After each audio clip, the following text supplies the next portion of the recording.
tulisan terbaru Kiai Imaduddin Usman Al-Bantani. Dan saya pikir ini sangat-sangat penting untuk kemudian kita ketahui bersama. Saya bacakan dan monggo agar video ini disimak, dilihat hingga akhir, saudaraku.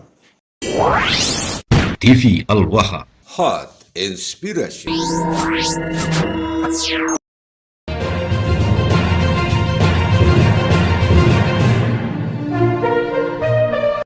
Ini tentu masih sangat baru. Anda bisa lihat sendiri, ya. Oke, tulisannya berjudul Bulan Juni 2025, Rumel kembali muncul, Al-Jauhar As-Safaf dan Mufti Yaman lagi. Rumel ingin membuat isu nasab ramai lagi.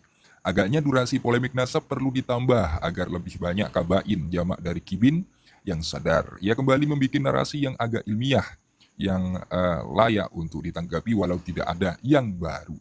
Tidak ada pembelaan darinya tentang manuskrip-manuskrip yang ia tunjukkan yang telah penulis bongkar kepalsuannya.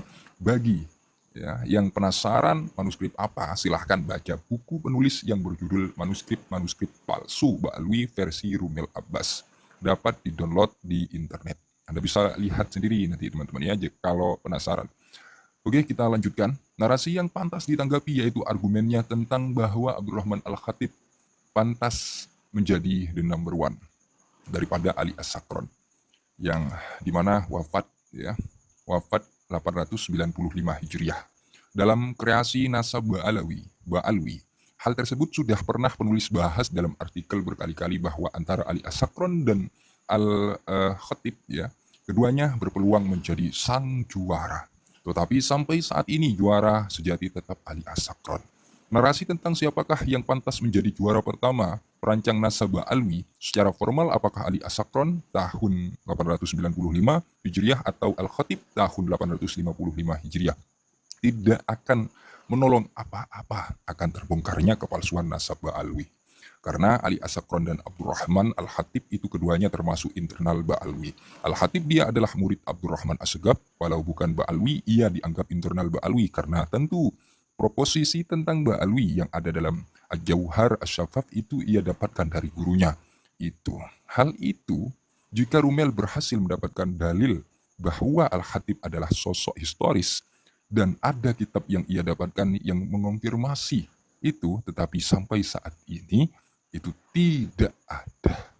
Untuk menggeser posisi Ali As-Sakron sebagai juara pertama dan menggantikannya dengan Abdurrahman Al-Khatib, ada beberapa hal yang harus Rumel lakukan. Nah, semoga saja Gus Rumel menyaksikan, melihat tulisan ini tulisan terbaru dari Kiai Imaduddin Usman Al-Bantani. Oke, apa yang perlu dilakukan? Kita bacakan, kita lanjut teman-teman ya. Ini menarik sekali. Pertama, Rumel harus mampu menemukan siapakah Abdurrahman bin Muhammad Al-Khatib yang wafat tahun 855 Hijriah itu. Adakah ulama yang mengenalnya? Kitab apa yang menyebutkan namanya dengan angka tahun wafat tersebut? Artinya tahun 855 Hijriah. Kitab apa?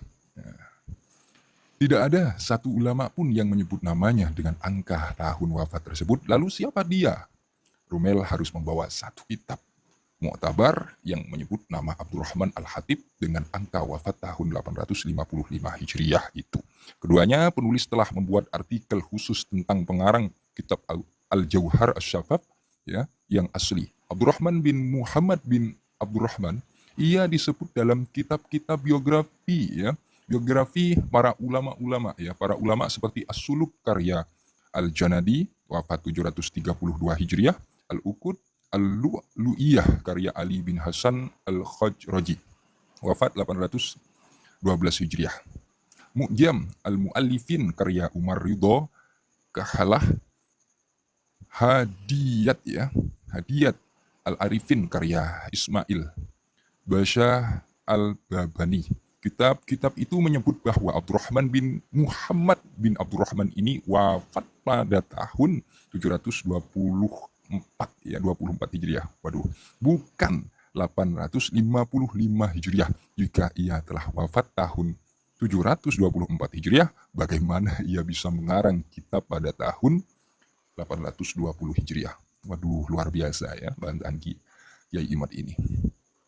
Oke, kita lanjut teman-teman. Menarik sekali ya. Juga ia mengarang kitab Al-Jauhar Asy-Syafaf itu eh, pada tahun 820 Hijriah dan wafat tahun 855 Hijriah.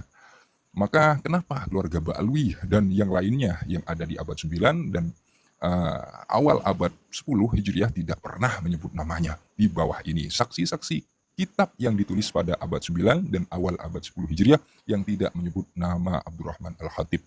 Satu, Asyurji. Ya, ini Kiai Mat menyebutkan ya. Luar biasa sekali. Satu, Asyurji Az-Zabidi, wafat 893 Hijriah dalam kitabnya Tabaqat Al-Khawas ya. Tidak menyebutkan nama Abdurrahman Al-Khatib, pernah hidup di Tarim dan wafat tahun 855 Hijriah. Padahal ia banyak menyebutkan nama ulama di Tarim. Dua, Ali As-Sakron dalam kitab Al-Buruqah dan kitab lainnya tidak menyebut namanya, bahkan tidak pernah disinggung sama sekali bahwa pernah ada orang bernama Abdurrahman Al-Khatib yang ada di kota Tarim. Itu menunjukkan bahwa kitab Jauhar Asy-Syafaf itu ditulis setelah abad 9. Itu teman-teman ya. Tiga, kitab Al-Juz ya, kitab Al-Juz Al-Latif karya Abu Bakar Al-Idrus wafat 914 Hijriah ya, tidak pernah menyebut nama Abdurrahman Al-Khatib yang wafat tahun 855 Hijriah dan mempunyai kitab bernama Jauhar Asy-Syafaf. 4. Kitab Daulami ya, li ahli Qorn At-Tasyi, kitab yang menerangkan ulama yang hidup di abad 9 Hijriah. Karya Asy-Sakhawi ya, wafat 902 Hijriah, sama sekali tidak menyebut nama ya, sama sekali tidak menyebut ada seorang ulama bernama Abdurrahman Al-Khatib, padahal ia mencatat banyak nama-nama ulama di Tarim. 5. At-Thayyib bin Abdullah Bamakramah ya, wafat 947 Hijriah, yang dalam versi cetak kitab Qiladat An-Nashr dikatakan banyak mengutip dari Al-Jauhar Asy-Syafaf, tetapi ia tidak menyebut biografi Abdurrahman Al-Khatib sama sekali. Luar biasa. Ini harus teman-teman ya untuk kita pahami ya terkait tulisan ya, terkait apa yang kemudian Kiai Mat jelaskan ini tadi. Kita lanjut ya. Ini tambah ke belakang, tambah mengejutkan. Jadi mohon agar tidak di skip-skip ya. Fakta-fakta di atas menunjukkan beberapa hal, di antaranya pertama, tidak ada orang bernama Abdurrahman Al-Khatib yang wafat tahun 855 Hijriah menulis kitab bernama Jauhar Asy-Syafaf. Paham ya? Saya ulangi, fakta-fakta di atas yang 5 ini ya, juga menunjukkan beberapa hal, di antaranya pertama, tidak ada orang bernama Abdurrahman Al-Khatib yang wafat tahun 855 Hijriah menulis kitab bernama Jauhar Asy-Syafaf. Kedua, kitab Jauhar Asy-Syafaf dengan pengarang bernama Abdurrahman bin Muhammad pernah ditulis dan pengarangnya telah wafat tahun 724 Hijriah. Bagaimana bisa orang yang telah wafat tahun 724 Hijriah lalu hidup lagi di tahun 820 untuk mengarang kitab? Mungkin Rumel lalu bertanya, lalu manuskrip yang saya pegang ini kitab apa? Padahal judulnya jelas tertulis Jauhar Asy-Syafaf dan pengarangnya jelas disebut bernama Abdurrahman Al-Khatib yang wafat tahun 855 Hijriah, dan manuskrip ini dikutip banyak sekali oleh At-Thayyib Bamakramah yang wafat tahun 947 Hijriah. Bagaimana cara menjelaskannya? Nah, ini teman-teman ya, penulis menjawab ya, Imat ya, menjawab ya, jawabannya panjang dan rumit ya. Rumel, tetapi jika Rumel telah memahami pola dari fakta pemalsuan manuskrip yang dilakukan Ba'alwi dalam beberapa peristiwa, Rumel akan cepat memahami itu. Penulis akan mencoba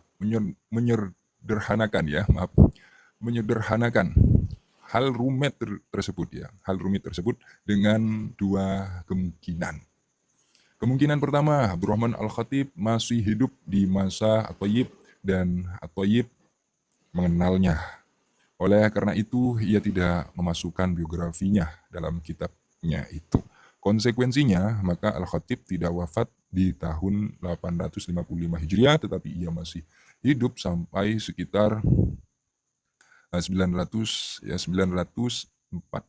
Hijriah, tahun wafat At-Thayyib.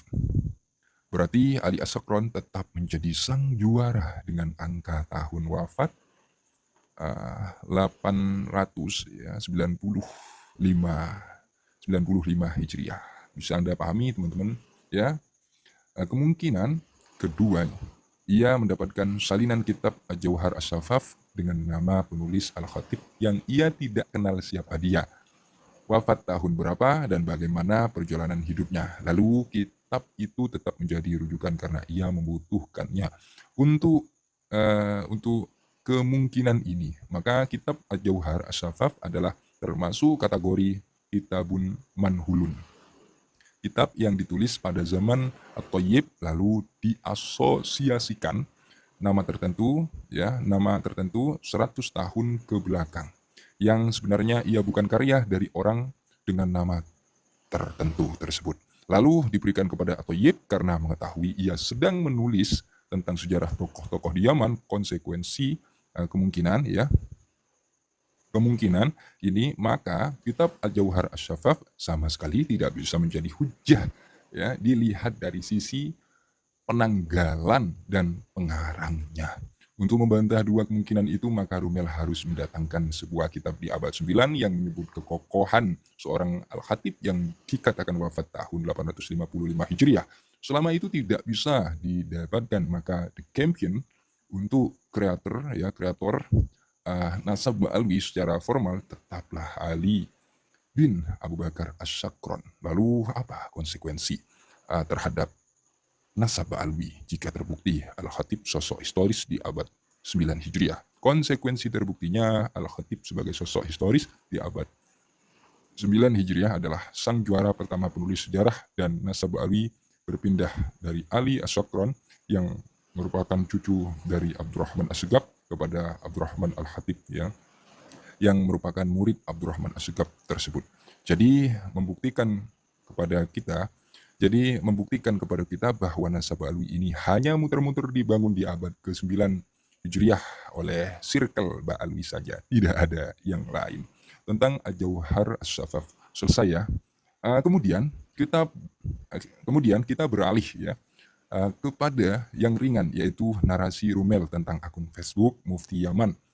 Sering diulang oleh Rumel bahwa penulis tidak teliti ketika mengutip akun FB Mufti Yaman, padahal penulis menulis kutipan akun FB Mufti Yaman itu setengah bercanda untuk Rumel. Serta singkatnya begini, penulis mengutip sebuah berita dari media online di Yaman yang bernama Syaud Al-Watan. Ini Anda bisa lihat ya alamatnya, https ila akhirih ya, yang menjelaskan bahwa Mufti Yaman membatalkan nasab Ba'alwi. Lalu Rumel mengirim pesan pribadi kepada akun FB Mufti Yaman. Ia bertanya tentang berita itu. Menurut akun Mufti Yaman itu, Rumel mengaku sebagai seorang peneliti Kementerian Luar Negeri dan seorang doktor di sebuah universitas terbesar di Indonesia. Luar biasa sekali teman-teman ya. Tanggapan saya luar biasa ini. Lalu akun Mufti Yaman itu menjawab bahwa Ba'alwi bukan cucu Nabi. Kemudian percakapan dalam pesan itu di screenshot oleh akun Mufti Yaman dan dijadikan status ya di akun FB-nya. Itu penulis merasa lucu dengan peristiwa itu ya, kok bisa Rumel bertanya di akun itu, dan masa sih untuk sekedar bertanya tentang nasab Ba'alwi harus berbohong mengaku peneliti Kementerian Luar Negeri dan seorang doktor dari universitas terbesar di Indonesia. Kayaknya Rumel enggak segitunya deh. Anda bisa lihat sendiri teman-teman ya, postingannya seperti apa. Iya, Samsuddin Syarifuddin ya, Mufti Diyar Yaman ya, Al-Yamaniyah. Ya, Anda bisa lihat sendiri ini postingannya juga ditulis ya oleh Kiai Imad di bawahnya tentang apa yang telah diposting oleh Samsuddin Syarifuddin, akun yang bernama ini ya. Dalam akun FB Mufti Yaman itu ia menyebut status berbunyi, Anda bisa lihat sendiri ya, ternyata ini ya tulisannya terjemah salah. Ini saya bacakan juga ya. terjemahnya biar teman-teman tahu ya tentang bagaimana postingan dari akun tersebut. Salah seorang peneliti dari Kementerian Luar Negeri Indonesia dan seorang doktor di salah satu universitas terbesar ya di Indonesia menghubungi saya dan berdiskusi dengan saya tentang apa yang saya sebutkan tentang bahaya mengingkari silsilah keluarga Hashimiyah. Ia sedang meneliti keluarga Ba'alawi, maka saya jelaskan kepadanya bahwa keluarga Ba'alawi bukanlah keluarga Hashimiyah dan bukan pula keluarga Nabi yang suci, melainkan mereka berusaha menasabkan diri mereka kepada kami. Dalam kurung sadah, ia mengucapkan terima kasih atas informasi yang saya berikan kepada mereka dalam penelitian mereka ya, yang hampir saja mereka selesaikan seandainya saja kata-kata saya tidak mengubah arah penelitian dan mengungkapkan ya fakta-fakta kepada mereka. Demikian status FB dari akun Mufti Yaman itu. Siapa yang dimaksud dengan salah seorang peneliti dari Kementerian Luar Negeri Indonesia dan seorang doktor dari universitas terbesar? Itu akun Mufti Yaman tidak menjelaskan, tetapi ada foto dari akun Rumel yang sedang memegang dagu ya, ditampilkan dari sana jelas yang dimaksud akun Mufti Yaman dengan salah seorang peneliti ya, dengan salah seorang peneliti dari Kementerian Luar Negeri dan doktor ya, itu adalah Rumel. Anda bisa lihat sendiri ini ya. Oh ya, ternyata ada foto Gus Rumelnya teman-teman ya. Oke, kita lanjut. Dalam status itu juga ditampilkan screenshot pesan yang dikirimkan Rumel. Pesan Rumel itu berbunyi, ya bunyinya seperti ini, salam sejahtera Tuanku ya, semoga Allah senantiasa melindungi Tuanku, hamba adalah peneliti keluarga Bani Ba'alwi di Indonesia, subjek disertasi akademis ya, hamba adalah tentang itu, ada disertasi akademis hamba adalah tentang itu, ada situs web ya yang menyatakan bahwa Tuanku telah membatalkan Ba'alwi. Berikut tautannya. Nah, kemudian HTTP ila akhirih. Apakah situs web ini benar-benar mewakili perkataan dan fatwa Tuanku? Ya. Kemudian mohon maaf jika hamba telah mengganggu Tuanku. Terima kasih telah meluangkan waktu untuk menanggapi hamba. Sangat menghargai tanggapan Tuanku. Kemudian karena lucu penulis canda-candaan merosting Rumel dengan membuat tulisan berjudul ditanya Rumel Abbas, Mufti Yaman tegaskan Habib Ba'alwi bukan keturunan Nabi. Dari sini Rumel sering bernarasi bahwa penulis tidak teliti. Akun FB palsu ditanggapi dengan tulisan. Dari kronologi ya tersebut sudah jelas bahwa sebenarnya tragedi akun FB Mufti Yaman itu Rumel lah yang memulai. Jika akun FB itu akun palsu, lalu siapakah yang tertipu? Jelas Rumel yang tertipu. Ia sudah memanggil akun itu dengan sebutan Tuanku, saking yakinnya itu akun Mufti Yaman asli. Adapun tentang bahwa Mufti Yaman membatalkan nasab Ba'alwi ya, itu jelas dapat ditelusuri dalam media online di Yaman. Tetapi tautan yang penulis kutip sudah di-down oleh tangan jahil.